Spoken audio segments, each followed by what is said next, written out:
Este lunes comienza una nueva edición del Cyber Day 2022, un evento que el año pasado rompió récords, pero ahora hay algo más de incertidumbre en las ventas online, fundamentalmente porque el escenario es bien distinto para el comercio respecto a lo que había el año anterior. Vamos a conversar sobre este tema con el gerente de estudios de la Cámara de Comercio de Santiago, George Lever. Gracias por el contacto, George.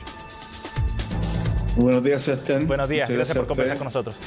George, bueno, primero veamos las características de este Cyber Day. ¿Cómo está organizado? ¿Cuáles son las diferencias respecto a lo que se hizo en ediciones anteriores, George? Bueno, yo diría que el énfasis principal está en seguir profundizando la participación de regiones, de fundaciones, de las empresas más pequeñas.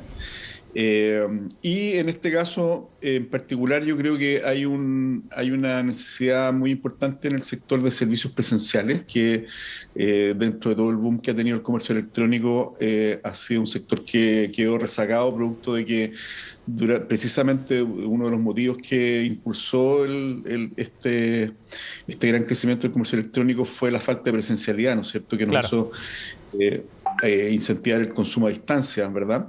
Pero en el caso de los servicios presenciales, dado que estuvieron durante gran parte del tiempo sin poder operando en condiciones muy especiales, son sectores que están en proceso de recuperación, a diferencia del resto que probablemente viene más bien ya entrando en una etapa después de este gran boom que tuvimos, en una etapa que se está percibiendo ya como con mayor desaceleración, ¿verdad? Pero es la oportunidad también para que se vayan recuperando estos otros sectores que, producto de la falta de movilidad, no tuvieron la actividad necesaria para su normal desempeño. ¿Y este tipo de empresas de servicios tienen más presencia este año?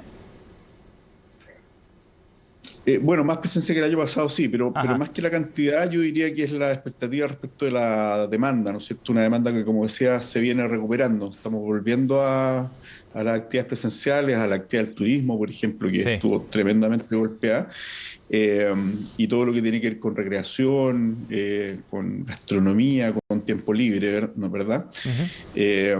Así que, y transporte en general. Yo creo que ese es un poco las cosas que están ocurriendo. Y por otro lado, en el caso de los bienes, claro, estamos enfrentando una situación distinta a lo que fue el año pasado. Como decíamos, con mucha mayor movilidad, lo que significa que se ha ido reequilibrando la relación entre comercio físico y comercio electrónico. Yo diría como normalizando, en definitiva, algo que tiene que ocurrir, evidentemente.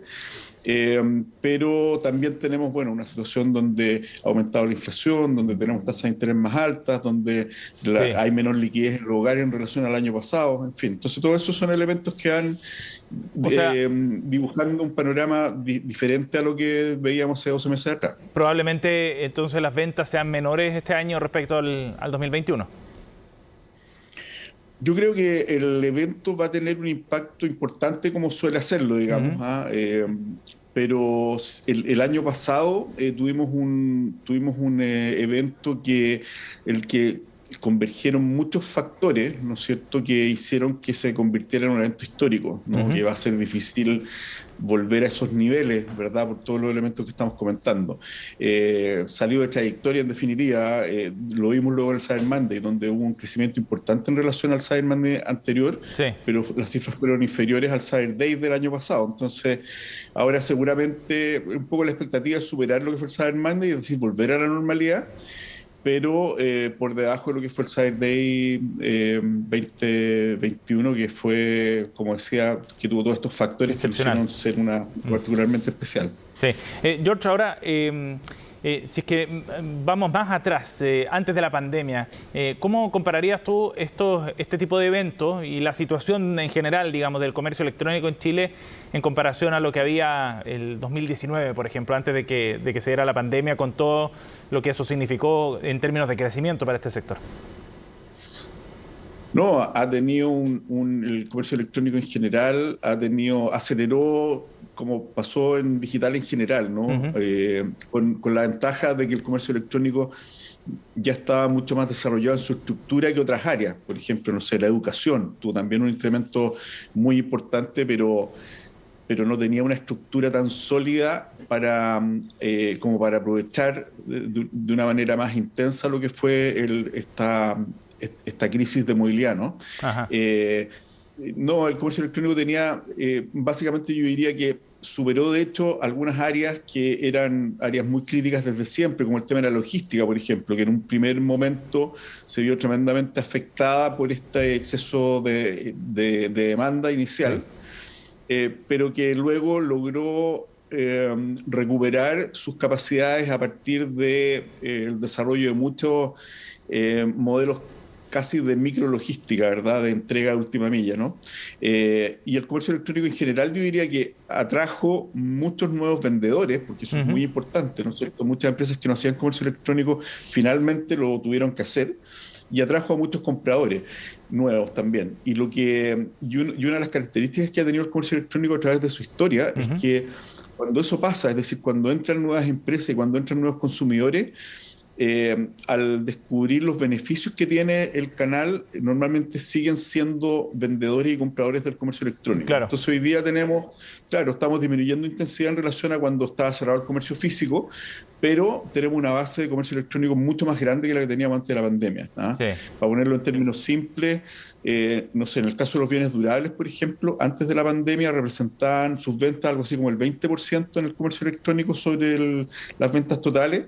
Durante la pandemia llegaron casi al 80% en algún minuto, y hoy día están entre el 40 y el 50%, es decir, se normaliza, pero tenemos un comercio electrónico mucho más intenso de lo que teníamos antes de la pandemia. Sin duda. Ahora, esto ha significado una oportunidad, me imagino, no solo para las grandes cadenas de retail o las grandes tiendas, ¿no?